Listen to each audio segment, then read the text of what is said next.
À la base, le problème avec les jeux dématérialisés, c'est qu'on ne possède rien. Si les serveurs de téléchargement ferment, si pour une raison ou pour une autre, Steam ou Epic décident de fermer leur service, il ne nous restera plus grand chose de nos bibliothèques de jeux. Et si jamais ça arrive, vu tous les DRM de plus en plus restrictifs qui sont ajoutés, il y a peu de chances que les éditeurs et les développeurs nous permettent de faire des sauvegardes de tous les jeux de nos bibliothèques. Et il n'y aura guère qu'avec Itch.io et GOG qu'on pourra quand même récupérer nos fichiers et nos jeux en espérant que nos disques durs ne se corrompent pas trop vite. En gros, on leur fait confiance pour ne pas qu'ils ferment. Et jusque là, ça a plutôt bien fonctionné. Steam est toujours présent et de nouvelles plateformes ont même ouvert au fil des années, plus ou moins spécialisées dans l'indépendant comme GOG et Itch.io, ou complètement tournées vers le AAA comme Origin de EA ou Uplay de Ubisoft. Et cette crainte de ne rien posséder qui était présente dans les débuts de Steam, s'est assez rapidement envolée avec l'adoption massive du dématérialisé et avec les promos qui ont très vite suivi. Mais avec l'annonce de Stadia de Google, son service entièrement dématérialisé où quasiment tout, de l'exécution du jeu au calcul des frames et des interactions, se passe du côté des serveurs, où les joueurs et joueuses n'auront que leur manette et leur clavier sans rien de stocké dans leur ordinateur, cette question de ne rien posséder si le service ferme m'est revenue en tête. Parce que le problème avec Stadia, c'est Google.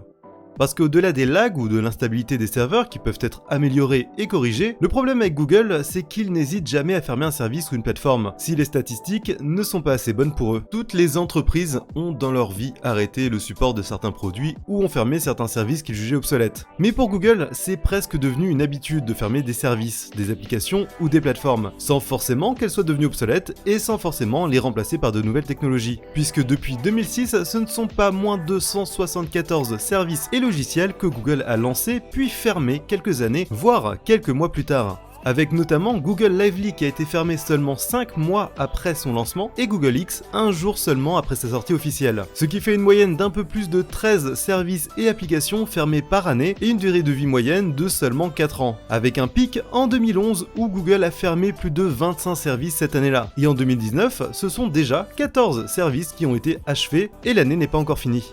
Google a l'habitude de fermer ses services et ses plateformes. Parfois, c'est un changement dans la stratégie de Google. C'était le cas avec Picasa par exemple, qui a été fermé en 2015 quand Google a lancé Google Photos, son propre service d'hébergement de photos pour mieux l'intégrer à sa suite d'applications Android. Et plus récemment avec Work with Nest qui permettait de contrôler plusieurs objets connectés dans sa maison et qui va être arrêté cette année pour être remplacé par Google Assistant. Ou encore Google Buzz arrêté juste avant le lancement de Google+, qui remplissait quasiment les mêmes fonctions. Mais le plus souvent, les services sont stoppés et ne sont tout simplement pas remplacés. C'est ce qui s'est passé avec Google Offer, Google X, Google Lively, Jaiku, Google Wave, Google Catalog, Google Reader, Google Base, Google Blog Search, Google Googles, Google Trips, Google News and Weather, Google Question and Answer, Google URL Shortener ou encore Google Space. Et la liste n'est même pas finie puisque sur les 212 services que la firme a acquis pendant toutes ces années, 174 sont maintenant fermés. La principale cause annoncée de la fermeture de ces services, c'est le manque d'utilisateurs. Mais au final, qu'est-ce que ça veut dire pas assez d'utilisateurs pour Google? Du coup, je me suis un peu penché sur les chiffres, et même si certains services n'avaient vraiment pas attiré beaucoup d'utilisateurs avant d'être clos, d'autres avaient des chiffres de fréquentation plutôt corrects avant d'être arrêtés. C'est le cas de Google+, l'un des derniers services que Google a stoppé le 2 avril dernier.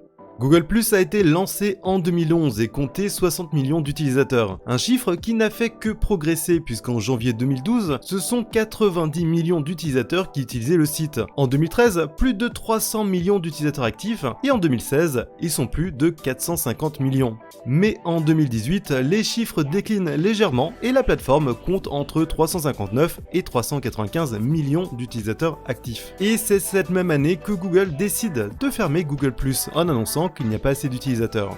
Pour donner un ordre de grandeur, à la fin de 2018, Facebook comptait 2320 millions d'utilisateurs actifs, soit quasiment 2000 de plus que Google. Mais Twitter, à la même période, n'en comptait que 321 millions, soit entre 40 et 60 millions d'utilisateurs de moins que Google+.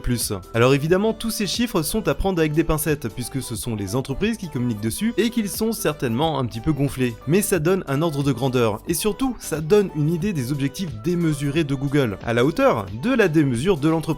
Et ça montre ce que ça représente pour eux quand ils disent qu'il n'y a pas assez d'utilisateurs. 360 millions d'utilisateurs actifs, 2,2 milliards d'utilisateurs enregistrés en tout, ce n'est pas assez pour Google. Là où Twitter, avec seulement 321 millions d'utilisateurs actifs, réussit à être rentable depuis 2018.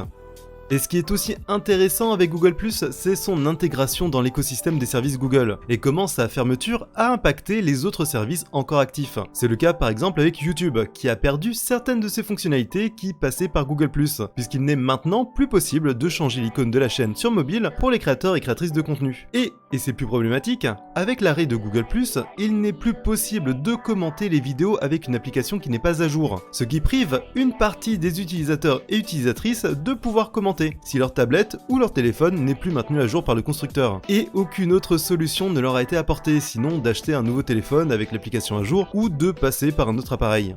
Et en parlant des fonctionnalités qui disparaissent, depuis 2017, YouTube a perdu plusieurs autres de ses fonctionnalités, à commencer par les annotations sur les vidéos et le YouTube Video Editor en 2017, et cette année annonce l'arrêt de YouTube Messaging et de la disparition prochaine de la plateforme YouTube Gaming. Ce qui montre que même sur un service encore actif, des fonctionnalités, voire des plateformes tout entières, peuvent être arrêtées par Google en prévenant les utilisateurs à peine 2 mois à l'avance.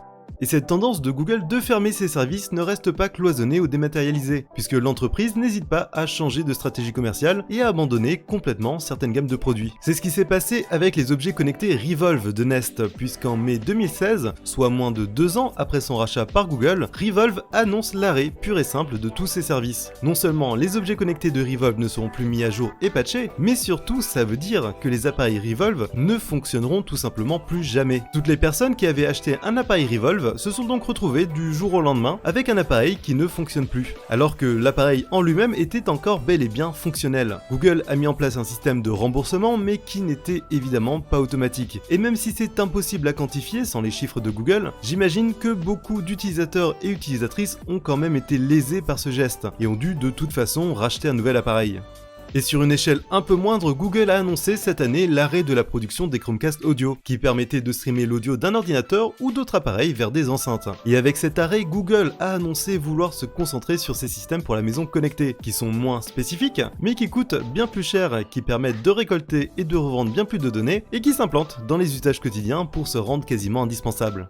Google développe et publie énormément de services et de plateformes, et souvent pour faire directement concurrence à d'autres services et entreprises, tout simplement pour tenter de s'imposer sur de nouveaux marchés. C'était le cas de YouTube Gaming et de la fonction de streaming annoncée pour concurrencer Twitch, c'était aussi le cas de Knoll pour concurrencer Wikipédia, c'était également le cas de Google Lively qui voulait remplacer Second Life, Google Video qui se rêvait en nouveau YouTube, ou encore Google Offer apparu avec la mode des bons de réduction lancée par Groupon. Et parmi tous ces services, il ne reste guère plus que la fonction de streaming sur YouTube qui n'a pas encore été stoppée. Et évidemment YouTube qui a été racheté après l'arrêt de Google Video. Et pour Stadia, c'est un peu la même chose, puisqu'il vient concurrencer directement les PlayStation Now, xCloud et Shadow, et d'une certaine façon, le crossplay de Xbox Live et du Steam Link. Alors, qu'est-ce que tout ça peut nous dire de l'avenir de Google Stadia ? Pour le savoir, on va se projeter un instant dans le futur. Nous sommes en 2024. Ça fait 4 ans que Stadia est lancé et c'est la durée de vie moyenne des services Google. Si Stadia n'est toujours pas stoppée, c'est qu'elle arrive à capter assez d'utilisateurs du point de vue de Google, contrairement à Google+, ou YouTube Gaming. En 2024, la plateforme Stadia sera certainement différente de celle qui sortira en novembre. Il y aura certainement des fonctionnalités qui auront disparu au fil du temps, sans pour autant être remplacées par de nouvelles fonctions ou de nouvelles plateformes, comme pour YouTube avec la disparition des annotations ou des messages privés. Des fonctionnalités de Stadia pourraient être séparées en diverses applications, comme ça a été le cas avec Hangout, Google Photos et Stream, qui étaient à l'origine des fonctions de Google+. Si Google décide d'intégrer Stadia différemment dans son écosystème, on peut imaginer la disparition de la marque Stadia au profit d'une plateforme type Google Game, obligeant les utilisateurs à changer de plateforme et d'habitude, comme ça a été le cas avec Picasa arrêté au profit de Google Photos et Work with Nest au profit de Google Assistant. Et si Google décide de maintenir Stadia mais de fermer un autre service, quel qu'il soit, ça pourrait quand même l'impacter et par exemple empêcher des utilisateurs tablettes ou téléphones de continuer de profiter de leur jeu, comme ça a été le cas avec la fermeture de Google+, qui a impacté les utilisateurs de YouTube. Et pour les utilisateurs de Stadia sur Nvidia Shield, si Google veut privilégier ses propres appareils, voire s'il décide de booster les ventes d'une nouvelle gamme d'appareils Stadia, on peut imaginer l'arrêt du service sur la console de Nvidia, au détriment des utilisateurs et utilisatrices, comme c'était le cas avec les appareils Revolve de Nest. Et si Google décide de rajouter Stadia à la liste des services et plateformes stoppées, il y a fort à parier que les manettes Stadia pourraient potentiellement ne plus être utilisables du tout. Et avec évidemment l'impossibilité de télécharger ces jeux. Et au regard du passif de Google, c'est une situation qui n'est pas impossible ni improbable. Google+, Google Lively ou encore YouTube Gaming avaient aussi été annoncés en grande pompe. Et pourtant, ils ne sont plus là. Alors peut-être que Stadia suivra la trajectoire de Google Play et de YouTube, et qu'elle sera adoptée massivement par les joueurs et joueuses, et que bien des années après son lancement, elle sera toujours présente. Seul l'avenir nous le dira, mais je pense qu'il faut quand même garder en tête cette habitude de Google de fermer ses services, et maintenir une prudence raisonnable avant de l'adopter définitivement. Google est une machine énorme dont les produits ne sont pas seulement cantonnés aux jeux vidéo. Et contrairement à Steam, GOG ou Epic, Google n'a pas besoin de compter uniquement sur Stadia pour continuer à exister. Et s'il y a bien une chose qu'ils ont démontré au fil des ans, c'est qu'ils n'hésitent jamais à arrêter un service, et Stadia pourrait en faire partie.